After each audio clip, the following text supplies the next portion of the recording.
ترغيب من الشيطان. عليكم السلام ورحمة الله وبركاته. يا شيخ، أريد أن أحكي لك موقف ثم تجيبني على 3 أسئلة. نعم. أريد أن أحكي لك موقف ثم تجيبني على 3 أسئلة. الله المستعان. احكي، نحكي. ماشي، تفضلي. شيخ، في يوم كنت جالسة أنا وأمي وأخي وكنا نضحك ونتكلم معا يعني. فأخوي قال نحكي لكم موقفين حصلوا معي. فقال إن خالي كلمه من كم يوم وكان متعصب جدا وكان يسب الدين. فأخويا بعدين بكم يوم كلمه وكان يضحك معي ويقول لا أنت بس كنت يعني من يومين متعصب خالص. والموقف الثاني قال إن صاحب الشغل من أول ما يدخل الشغل يبدأ يسب الدين، وأخوي هو بيحكي الموقفين كان يضحك. أنا دلوقتي مش عارفة إذا أخويا كان يضحك بسبب غضب خالي صاحب الشغل ولا إيه. بس أخوي من النوع إنه لما يشوف حد متعصب بيقعد يضحك وممكن يزيد يعني يحاول يخليه يتعصب أكتر عشان يضحك. فأنا دلوقتي عايز نعرف هل ولما جيت بالليل قلت لأخوي إن حرام الضحك على سب الدين والاستهزاء بالدين، راح قال لي إن أنا ما كنتش مستهزئ بالدين ولا كنت طبعا نقصد كده. يعني فهمت من كلامي إن هو ما قصدش استهزاء بالدين أصلا الضحكة. فهل كده هو عليه ذنب في الموضوع ده أو كفر؟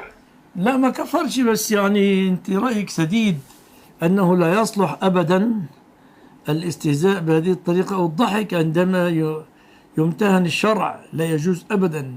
فأخوك مخطئ مخطئ مخطئ، وأنت الحمد لله وجهتك سديدة، جزاك الله خيرا.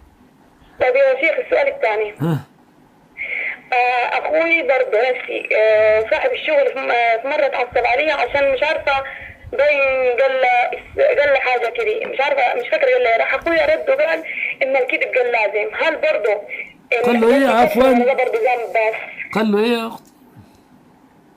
أخوك ماذا قال له؟ أخوي في مرة قال كلم صاحب الشغل رجع عني. راح صاحب الشغل اتعصب عليها. راح أخوي لما كان قاعد معانا قال إنه لازم الكذب عشان الواحد يعرف يعني قال يتحرك في الدنيا ده. أخوك يقول لازم الكذب عشان الشخص يعرف يتحرك. أذنب ولا ذنب كفر دي؟ لا، مش كفر دي يعني. أنا برضه قلت على الحكيين في الوقت ده. لا أخوك مش كافر بس جاهل. لازم الإنسان يتجنب الذنب حتى لو كل البني آدمين خطائين، بس لازم يحاول يتجنب الذنب.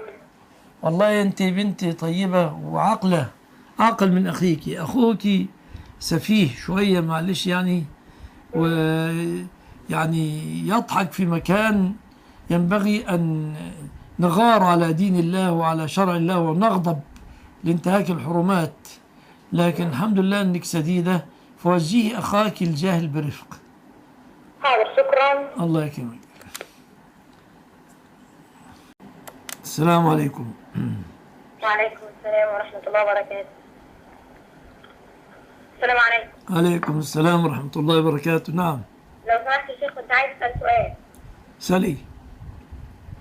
أنا بقالي فترة كنت ببحث في حكم النقاب. فالمهم يعني بعد البحث وكده عرفت ان ابن باز وابن عثيمين وصالح الفوزان. أنا بسألك عفوا سؤالا يا أختي اختصارا. بعد يعني لا اسمع، أنا أريد أسألك سؤالا. تمام ماشي. أنا أسألك سؤالا. نعم. بعد بحثك وجدت أن النقاب أفضل أو كشف الوجه أفضل، بغض النظر عن الحكم الوجوب من عدمه، وجدت النقاب أفضل وستر الوجه أفضل أم كشفه أفضل؟ خليكي صريحة معانا. وجدت إن كثير أفتوا بالوجوب ووجدته أفضل. وجدتيه أفضل، الحمد لله. خلاص، إلزام الأفضل. الذين يستمعون القول فيتبعون أحسنه، أولئك الذين هداهم الله وأولئك هم أولو الألباب. ازيك يا شيخ مصطفى؟ الحمد لله في نعم من الله. انا بس كنت عندي استفسار على حاجه. اتفضل. انا طبيب بيطري وكده وشغال في مجال الحيوانات الاليفه اللي هو الكلاب والقطط وكده. تمام. فانا دلوقتي لما بلبس السكراب بتاع الشغل اللي هو بتاع الاطباء بفضل بيه طول النهار، فبجد مشقه ان انا كل شويه اقلعه والبسه اقلعه والبسه اقلعه. ايه السكراب بتاع مش فاهم السكراب يعني؟ ممكن السكراب اللي هو لبس الشغل زي بتاع الدكاتره اللي حضرتك بتشوف في المستشفيات ده. بتاع البلطو يعني ولا ايه؟ لا مش زي البلطو، هو تيشيرت وبنطلون اللي هو لونه ازرق كده اللي بيلبسوه الدكاتره اللي حضرتك بتشوفهم في العمليات وهكذا. ايوه. فانا دلوقتي الصلاه، هي مرة واحدة اللي هتقلعه يا شيخ. ايه؟ مرة واحدة اللي هتقلعه. لا، ما انا الظهر والعصر والمغرب والعشاء بيعدوا عليا في الشغل. الظهر وعصر ومغرب وعشاء؟ بالظبط. فدلوقتي انا بتعامل مع الكلاب، هو اي نعم يعني ما باخدش بالي بصراحه اذا كان لعاب كلب جه عليا كده او كده بصراحه، ولكن يعني بشوف مشقه بصراحه ان انا بقلع هدومي 4 مرات كل شويه والبسهم تاني واقلعهم والبسهم تاني، وكمان بيبقى فيه ضغط عمل. يعني في سؤال بس، يعني لا يعني عفوا، السؤال ينصب على انك تصلي على بملابس عليها نجاسة؟ لا، انا ما اعرفش هو في ان يجي عليها نجاسه. يعني امال السؤال ايه تحديدا؟ معلش يعني السؤال تحديدا هل يجوز ان انا اصلي بكده ولا لا يجوز؟ انت غير متيقن ان عليها نجاسة. بالظبط. خلاص صلي عليها كده. اصلي عليها زي ما هي. نعم الله يحفظك. معلش برضه يا شيخ عندي سؤال تاني، معلش. اتفضل. نعم. صحة حديث الغرانيق. ايوه. الحمد لله والصلاة والسلام على رسول الله وبعد. الأخت تسأل عن حديث الغرانيق، والذي حاصله أن رسول في حال يعني بغض النظر عن الصحة والضعف أن النبي صلى الله عليه وسلم كان يقرأ سورة النجم، فوصل إلى قوله تعالى: أفرأيتم اللات والعزى ومناة الثالثة الأخرى، فألقى الشيطان في تلاوته تلك الغرانيق العلا وإن شفاعتهن لترتجى. فلما أكمل السورة سجد وسجد من معه من المشركين والمسلمين. قصة الغرانيق هذه كل أساندها ضعيفة، كل أساندها ضعيفة، لكن لها طرق كثيرة.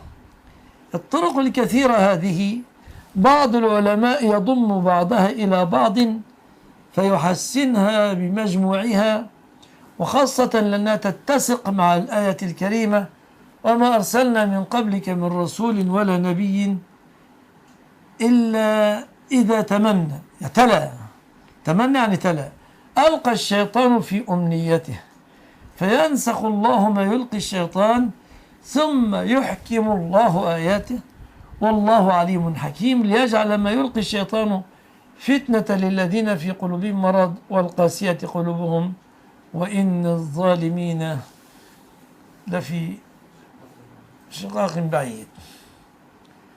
هذه القصة الغرانيق كل أسانيدها ضعيفة، لكن جل كتب التفسير مراسيل لها أسانيد مراسيل، لا كما يقول القائل لا أصل لها، لا أسانيد مراسيل كثيرة، ومن العلماء من قال بصحتها لكثرة طرقها، وإن كان في كل طرقها ضعف.